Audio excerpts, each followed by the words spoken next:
દોસ્તો, આજે આપણે સરસ એક વાર્તા સાંભળીએ. વાર્તાનું નામ છે દ્રાક્ષ ખાટી છે. એક શિયાળ હતું. એને તો બહુ ભૂખ લાગી હતી, એટલે એ તો ખોરાકની શોધમાં આમ તેમ ફરતું હતું અને જોતું હતું કે ક્યાંયથી મને ખોરાક મળે છે. એટલામાં એની નજર એક દ્રાક્ષના વેલા ઉપર પડી અને એને તો દ્રાક્ષ જોઈ અને ભૂખ તો બહુ જ લાગી ગઈ. એટલે તો દ્રાક્ષના વેલા જોડે પહોંચી ગયું અને કૂદકા મારવા લાગ્યું. એક કૂદકો લગાયો પણ પહોંચાયું નહીં. ફરીથી બીજો કૂદકો લગાયો તોય પણ પહોંચાયું નહીં. ત્રીજો કૂદકો લગાયો પણ પહોંચાયું નહીં.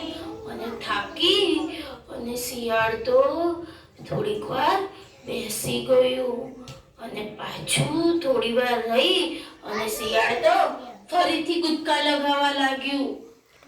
ફરી વખત લગાયો. એમ કરી વારંવાર કૂદકા લગાયા પણ શિયાળ પહોંચ્યું નહીં અને થાકી અને ફરી બેસી ગયું અને કહેવા લાગ્યું, આ દ્રાક્ષ તો ખાટી છે. તમને ખબર છે દ્રાક્ષ શું કરવા કીધી ખાટી છે? એને ખાધી હતી? હાથમાં આવી હતી? જો એને છે ને ઉપર દ્રાક્ષના વેલા હોય, તો દ્રાક્ષ ઊંચી હતી ને, એને તો ભૂખ લાગી હતી, તો આમ કૂદકો માર્યો તો દ્રાક્ષ લેવાણી નહીં. પાછો કૂદકો મોટો માર્યો તોય દ્રાક્ષ લેવાણી નહીં. આપણે અહીંયા ઊંચી હોય પંખા બાજુ દ્રાક્ષ તો લેવાય ના લેવાય.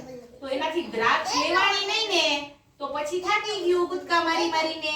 પછી શું કીધું કે દ્રાક્ષ તો ખાટી છે, આપણે ખાવી નથી. પણ એના તો હાથમાં દ્રાક્ષ જ નથી આવી. ખાઈ તો ખબર પડે ને.